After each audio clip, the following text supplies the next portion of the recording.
Alright guys, I'm going to try to make this video as detailed as possible while also being as to the point as possible to avoid rambling and avoid these being a little bit too long.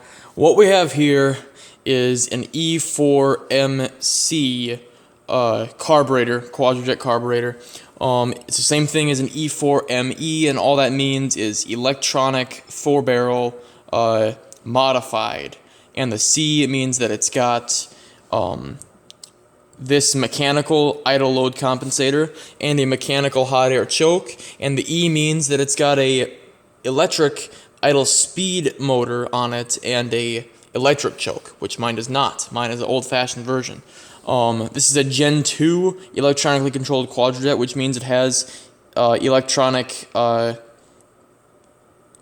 timing advance and retard. On here is a TPS sensor. The Gen 1s just have the mixture control solenoid, and those are 77 through 80, I believe. But don't quote me on that. This is an 81 through 85. And today I'm going to be showing you how to adjust the float level on these. So, unfortunately, if you've been following my other videos, this is a reman carburetor. It's actually more like a rebuilt carburetor, and they drilled out the plugs at the bottom here, and the plug for this idle air bleed screw right here, so you can adjust them. It was supposed to be set up to go right in the car and just so plug and play, it'll work right away, but it wasn't. The screws weren't set up right, the choke wasn't set up right, the timing on the adjustment for the timing here on the TPS unit wasn't adjusted right. I did just all those things, and now I'm dealing with a hesitation on my accelerator pump. There's a flat spot here that it won't pump. You can go like that. There's a bit of there's 3/16 of movement on that before it actually starts to pump gas. And I ruled out my accelerator throttle plate cable here. Sometimes these are loose and it will cause that flat spot. Sometimes the accelerator pump, the diaphragm inside of here gets stuck and binds up, and that fails, and I ruled that out as well.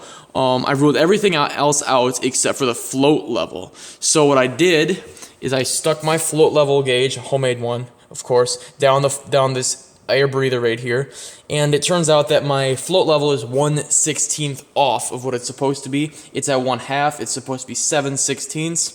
And you might think, oh, 1/16, that's not that big of a deal. That's 14% less gas that I'm getting. So, of course, it's not going to cause a big deal when it's running or free revving, but when I'm trying to actually drive it, it hesitates and stalls because it's not getting enough fuel, which is why this pump shaft isn't going down all the way. So, now that the introductions aside, I really didn't want to tear into this carburetor because it's brand new and it's supposed to be set up exactly like it's supposed to be, and I've kind of had bad luck with tearing into these things in the past, but I've done it so many times now that it's kind of not even funny anymore. So we're gonna tear into it. And before I even get into this, or before you continue watching, I'm not an expert. I know a lot about these things, but I don't know everything about them. If you want someone who knows everything about them, I recommend looking up Tyler's Forgotten Car Rescue on YouTube. He knows a ton about these carburetors, and he will most likely be able to answer any questions that I don't, or that if you're confused on. So the first thing that we need to do is take off this screw right here for the choke, so this choke coil doesn't get screwed up, and take off this pump lever for the accelerator pump and throttle position sensor. So the way you take this off is there's a little pin right there, and you take a punch and a hammer and you drive that pin out through the back here, and what's going to happen is the pin is going to want to go all the way and hit that, but if you do that, you'll never be able to get it back in. So what we're going to do is we're going to put a shim in between there and there, so when we drive this pin through here, it doesn't hit that and doesn't get stuck. So that's how you take this off, and then there's this little cotter pin right here on this arm. Originally, they don't have these. This is because it's remanufactured. They put this on here so it'll stay better or whatever. But just pull the pin out, and this arm will slide right out of there. So that's how you take the accelerator pump arm off. As for the choke plate linkage, a lot of people will just unhook this thing here and loop it around and it'll be off. But since that can be a real bitch to get that in and out when you're putting it back together, I'm just gonna take this little screw off right here. This little linkage thing only goes on one way. So you won't ever have to worry about putting it on at the wrong angle or backwards or whatever, because it'll go on one way, and that's this way, the way that it was when it comes off. All right, see that pin is driven out, but it's not touching the end of the air intake there, and you can just slide the lever right off and put it in the pile of all the other stuff right there. So now you want to be really careful here. That thing is your throttle position sensor shaft. You can lose that very easily. They don't come in the kits to rebuild these, so I recommend keeping an eye on that. Don't lose that. The next thing you're going to want to do here, since you've just taken off the accelerator pump lever and the choke plate lever, is you're going to want to take out all of these retainer screws on here. Usually they are a little like Allen head or Torx head, which is this right here. But since this carburetor has been redone by somebody else, they're just Phillips, which is actually quite helpful, because if you don't have the carburetor tools for this, it can be quite difficult. So basically I've done this in another video, so you can watch my other video on it as well, but there's going to be a number of screws on this. There's going to be 3 on the front here, 2 on the sides here and here, 2 on the back side right there and there, 2 right there and there, 2 hiding behind this little air intake, and 2 of them down inside of here. Don't forget those ones. I've forgotten them a few times and wondered what the hell, it's not coming off. That's where all the screws are, so you take them out. Alright, focus. There we go.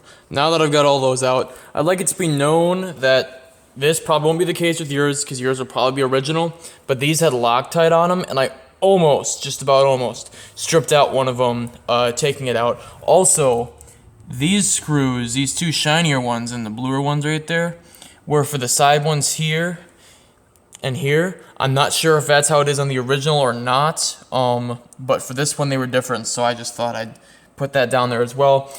Lastly, what you're going to want to do before you take this off is take this thing out, your post for your butterfly or your wing nut, and that's just a double-sided stud basically.